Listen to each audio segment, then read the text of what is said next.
Thank you, Mr. Chairman.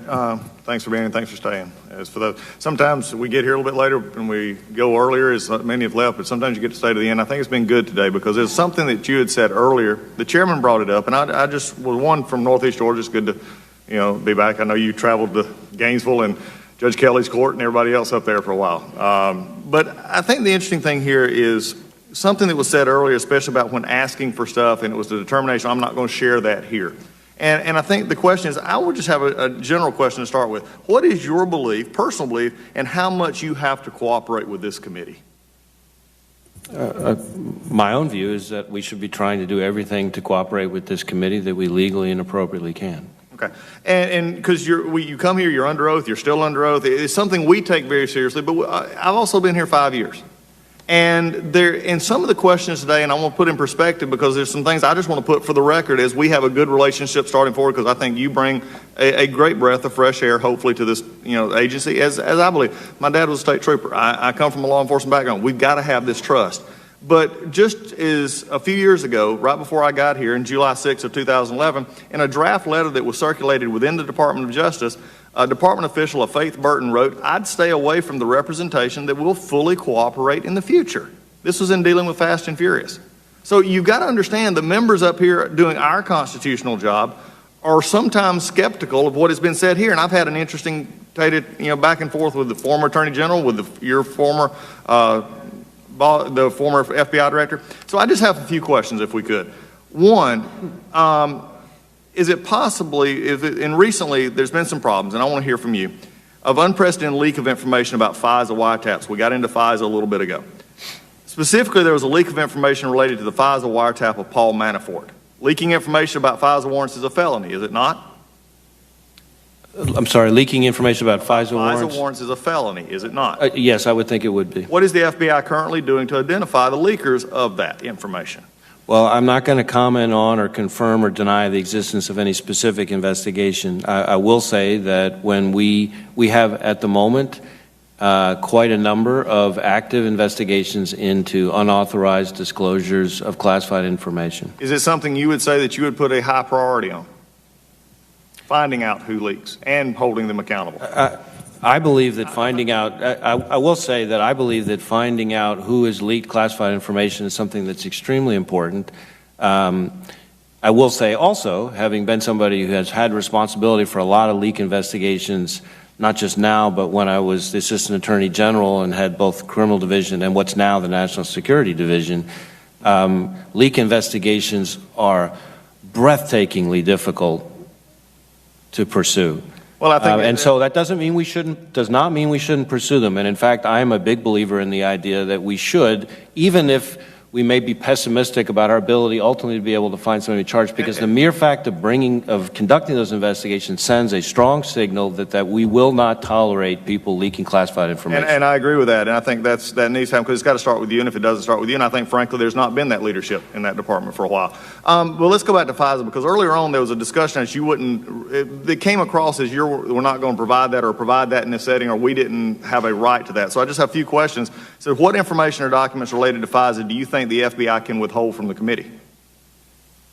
Can they withhold FISA warrants?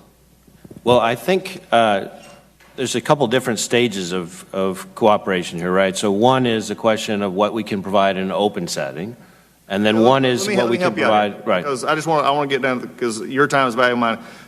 We'll just assume it's in the proper setting, proper format. But what I was concerned about was the way it was actually said earlier was there may be some issues. So if properly asked for a FISA warrant, is there any reason why you would withhold that information legally that you can? There are situations where information related to a FISA application involves sensitive sources and methods that, in my experience, are not shared with committees of Congress. Okay, information that has formed the basis for FISA warrant, or legal memorandum regarding FBI's interpretation of FISA. Well, the FBI's legal interpretation of FISA, unless it's asking for attorney-client privilege information, I would think something we could discuss with the committee. Again, I think that's the concern that I have. And looking at this is, as the chairman said earlier, and backing up the chairman, the jurisdiction of this committee on both sides. This has become one of the biggest issues that we have here. And I've been here on different committees asking different agencies under a Republican administration now and a Democrat administration, is there's a belief that you can withhold from this oversight. And this is the primary, especially on FISA, is the primary. So I'll clear up the uncertainty you might have. The committee has the authority to demand any document or piece of information related to the FISA program. And there are many things that we would like to see and be a part of, and I think you've indicated your willingness to do that. We need to continue that openness in this thing. Otherwise, you're going to continue to have the discussions and innuendo and everything else, because at the end of the day, this is a problem. But my last question has one concern. You made a mention earlier, and I thought it was sort of interesting. You said that Mr. Strzok was not demoted or trying. I'm not sure, frankly, and this is just a good North Georgia boy looking at this. How do you take the number 2 counterintelligence person who is on one of the highest profile in special investigative committees that's been in a long time in this town, and take him and put him in a random slot at Human Resources? Not offensive to Human Resources. They got a big job, but I don't think there was a pressing need for your number 2 person here in counterintelligence, who was on the highest profile investigation going on this hill, to all of a sudden say, you know, there's a big need in Human Resources. Let's move him over here. I have a bigger concern that if it's some of the issues that have fallen out with Mr. Strong, why would you put him in Human Resources where he would have a oversight or even teaching responsibilities of what other agents would be a part of? I think you need to be careful, maybe just from an example part, of how we say that that wasn't a demotion or a transfer or something that did not have proper, at least on the appearance of what happened in this case. And with that, Mr. Chairman, I yield back. Chair, thanks, gentlemen, and recognize the gentlewoman from Alabama, Ms. Roby, for 5 minutes. I thought I heard the chairman say since I was last, I could go as long as I wanted to, but I won't. I will stick to the 5-minute rule. Thank you for your time spent with us today, and I appreciate you staying through the last vote series. Have you read the USA Liberty Act, which was our bill to renew Section 702 of the Fisa Amendments Act, which this committee approved 27-8 last month? I wouldn't say I reviewed it word for word, but I have read through it. Okay.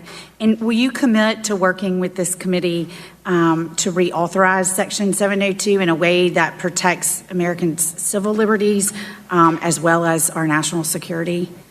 I'm absolutely committed, in fact, eager to work with the committee to try to make sure that we get 702 reauthorized in a way that's not only constitutional, but that also protects our national security. Obviously, as you've gathered from some of my responses, I have very clear and very specific views about what that is, and I have tried very hard in order to be responsive to this committee to really get into the weeds with the agents about how we actually use 702. I've actually sat at terminals with both kinds of agents, national security agents and criminal agents, in this role as director, rolling up my sleeves, looking at the screen, watching what happens when they tap the keyboard.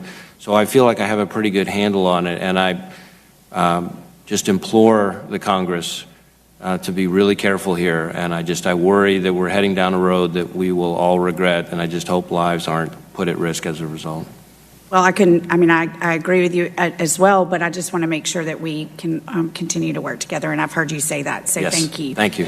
As you well know, we have an epidemic of human trafficking in this country, including the trafficking of children, and the internet plays a huge role in that.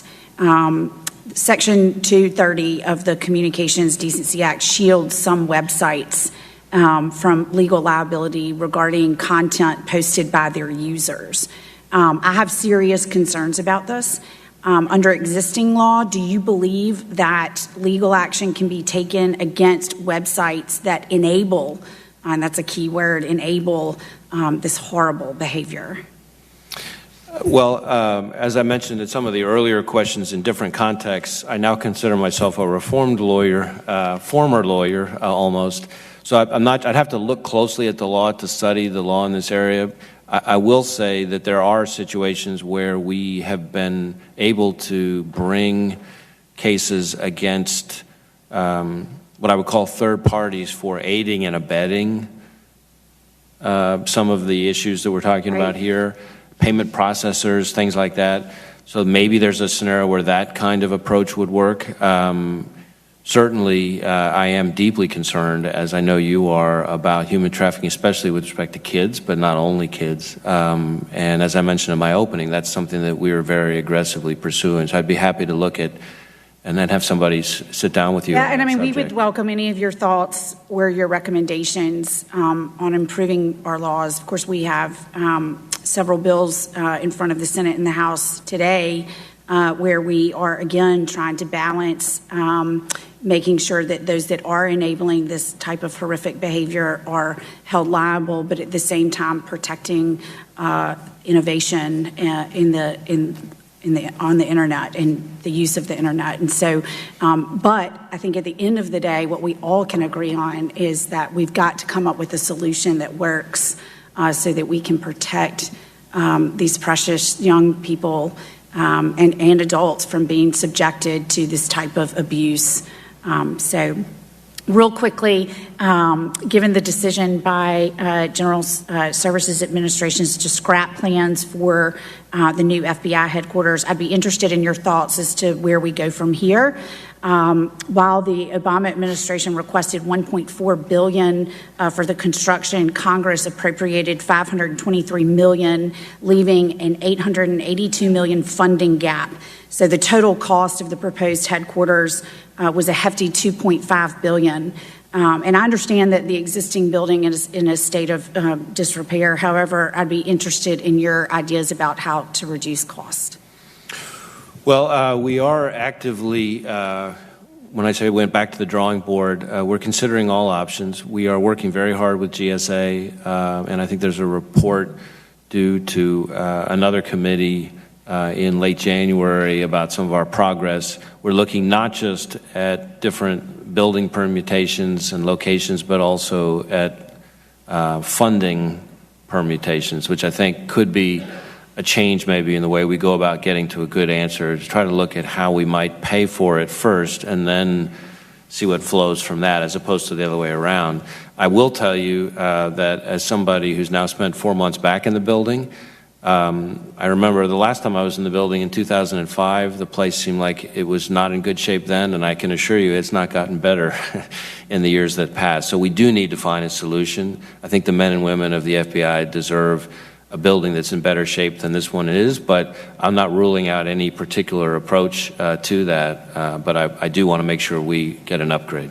If the gentlewoman would yield, I completely agree with the director on that. We have some excellent real estate in Virginia that would